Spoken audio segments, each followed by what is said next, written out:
அபிகன், காதலை வெறுக்கும் ஒரு பெண்ணின் கதை. முக்கியமான கதாபாத்திரமான மித்ராவே கதையை கூறுவாள்.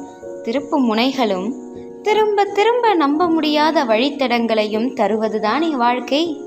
புறப்படுங்கள் என்னுடன். இது அபிகன், அத்தியாயம் 1, கடந்து செல்லும் மேகங்கள். என் காதல் கதையின் கடைசி பக்கம் முடிந்து போகுமா, முடிவற்று நீளுமா? யாசகம் கேட்கும் பிச்சைக்காரனை போல ஏங்கினேன். ஒரு முறை உன் உதடுகள் என்னை நோக்கி ஒரு நொடி பார்த்து உலகினை மறந்து கண்ணோடு கண் கலந்து என் இரவுகள் எனக்களித்த காயத்தை விரட்டிச் செல்ல உன் வார்த்தை என்னும் வாளை வீசாயோ, மீண்டும் என் உயிரை தாராயோ. நீங்கள் கேட்டுக்கொண்டிருந்தது எனது கவிதையை தான். நான் தான் உங்கள் எழுத்தாளர் மித்ரா.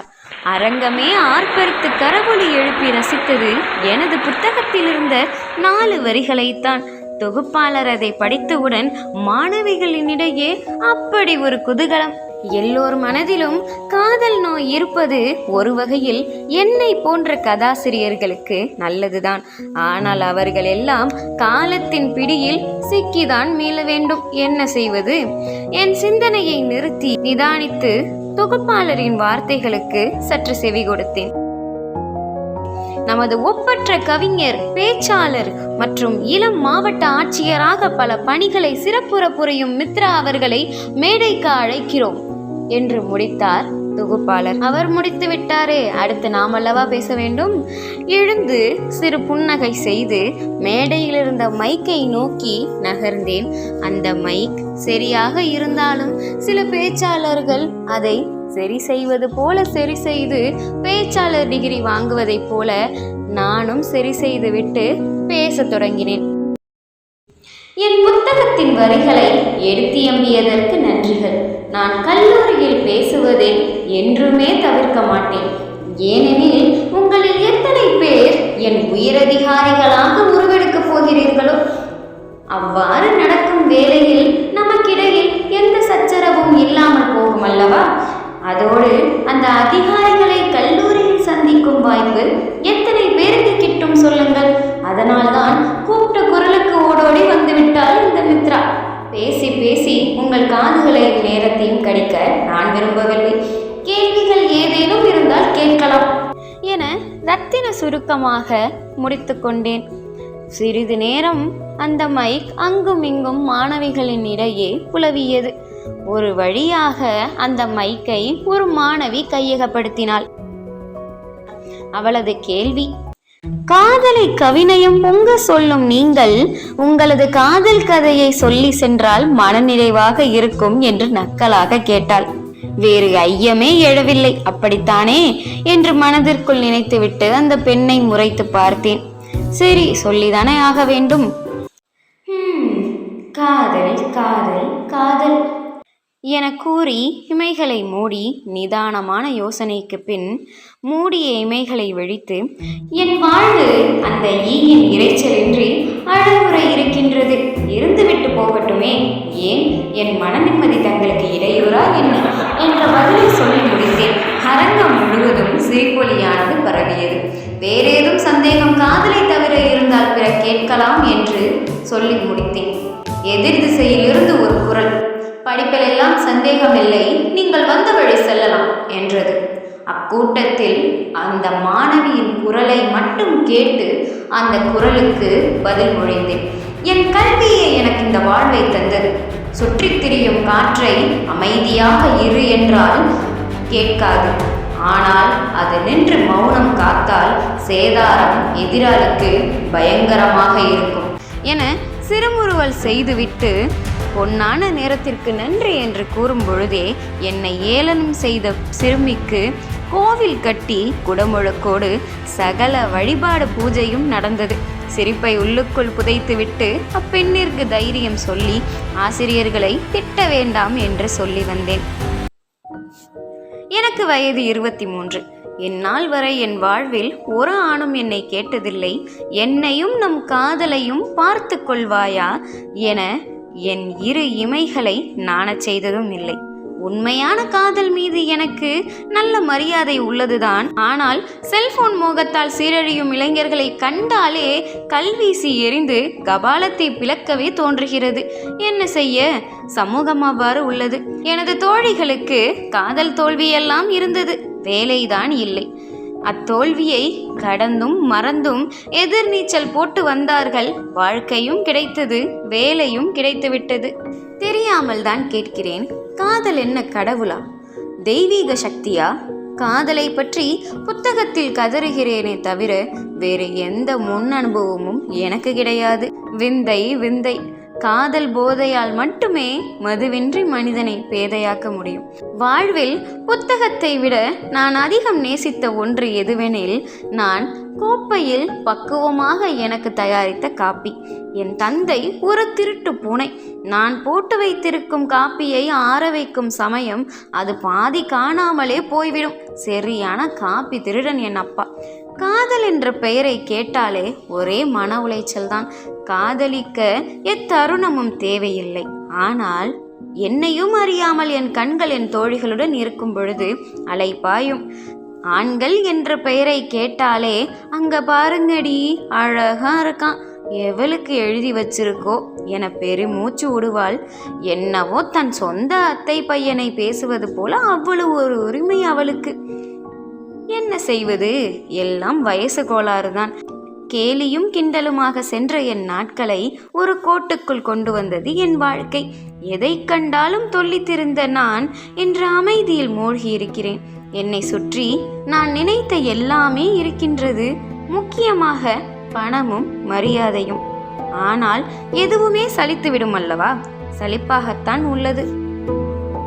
அது நான் கல்லூரி பயின்ற நாட்கள். என்னை சுற்றி எப்பொழுதும் நண்பர்கள் இருந்தாலும், நான் துவண்ட நேரம் அதில் தோள் கொடுத்தாலும், வாழ்வை நோக்கிய பயணத்தை பயணிக்க தடையாக பல அடிகள் விழுந்தன. என் தோழி அடிக்கடி கூறுவாள், உனக்கான ஒன்று மறுக்கப்படுகிறது என்றால் நீ அந்த இடத்திற்கு தகுதியானவள் இல்லை. உண்மைதான், அதை அப்படி அர்த்தம் காணாதே. அந்த இடம் உன்னை பெறும் தகுதியற்றது.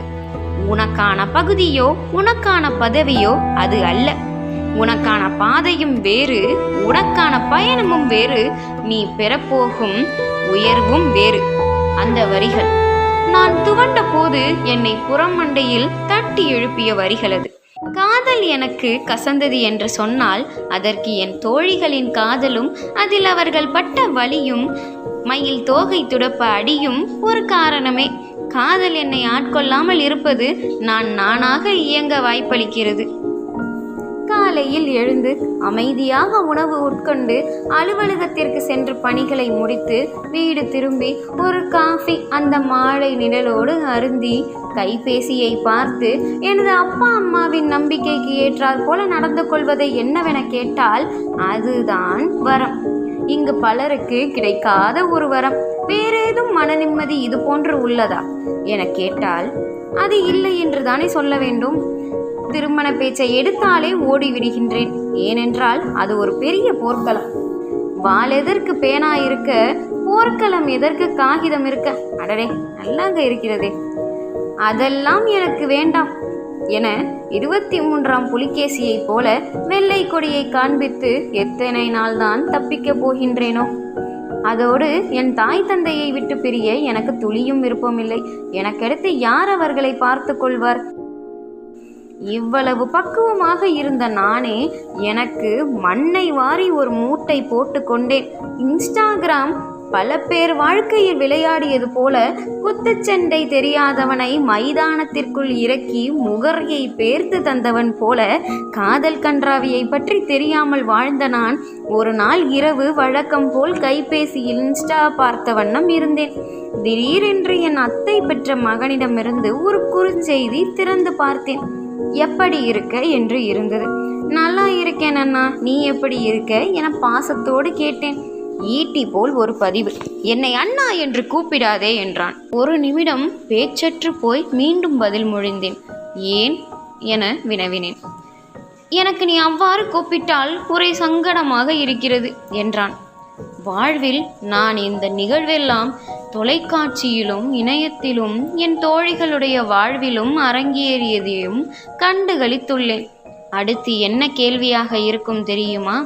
நீ யாரையும் காதலிக்கிறாயா என்பான். நானும் இல்லை என்றால் நான் உன்னை காதலிக்கிறேன் என்பான். தெரிந்தே மீண்டும் ஏன் என்றேன். தயங்கி தயங்கி ஒன்றுமில்லை, வெறுமனே கேட்டேன், நீ யாரையும் காதலிக்கிறாயா என்றான். அதிர்ந்து போனேன். ஏன் நீ என்னை நேர்காணல் செய்கிறாய் என்றேன். 1-2 நிமிடம் கழித்து, உனக்கு மாப்பிள்ளை பார்க்கத்தான். இந்த பதில் என்னை சற்று நிதானத்திற்கு கொண்டு வந்தது. சரி, நான் சென்று உறங்குகிறேன் என அங்கு எடுத்த ஓட்டம்தான் 2 நாட்களுக்கு இன்ஸ்டாவே போகவில்லையே.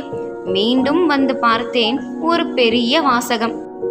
நீ இதை என்று படிப்பாயோ, படித்து பதில் மொழி சொல்வாயோ, இல்லை என்னை மறுப்பாயோ, காலப்போக்கில் என்னை மறந்தாலும் சரி, நான் உன்னை நேசிப்பது நிஜம்.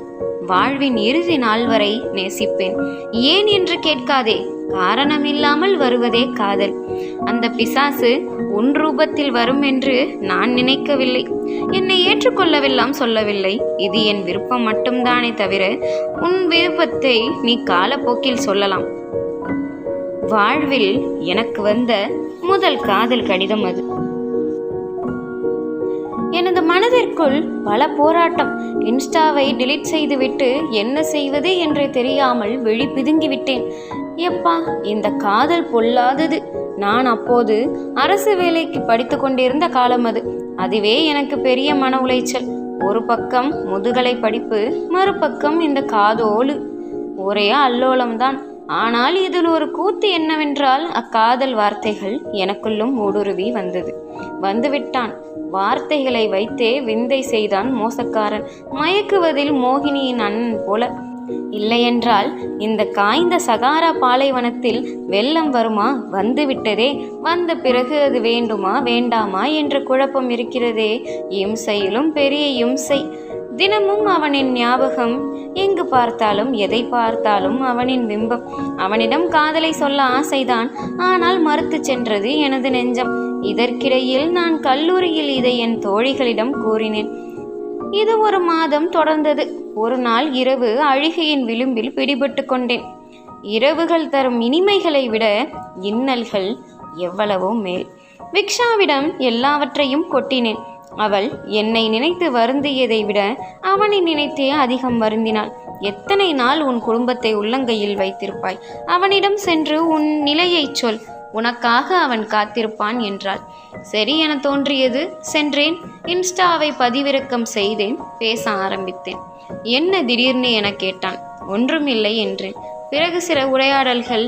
ஆனால் அவனிடம் அந்த பழைய சுவாரஸ்யம் இல்லை.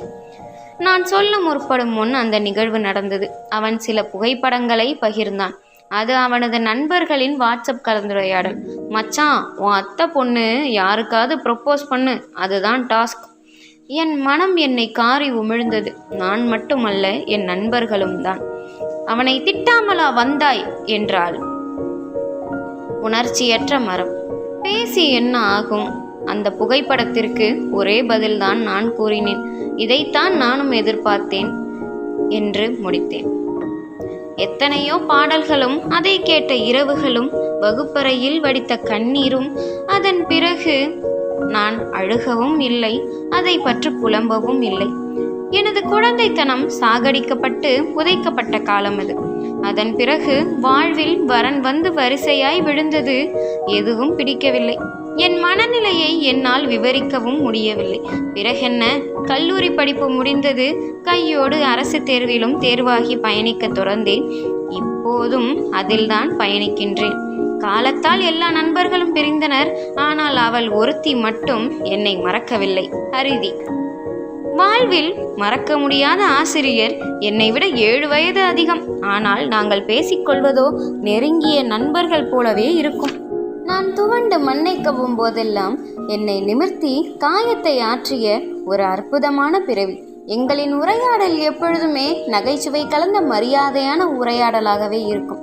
எனது கடந்த பள்ளி மற்றும் கல்லூரி நாட்களில் நான் வியந்து கவனித்த நேரங்கள் அவருடையதே. என் அமைதியில் கிடைத்த நண்பர் என்பதால் இன்னும் என்னை விட்டு விலகவில்லை.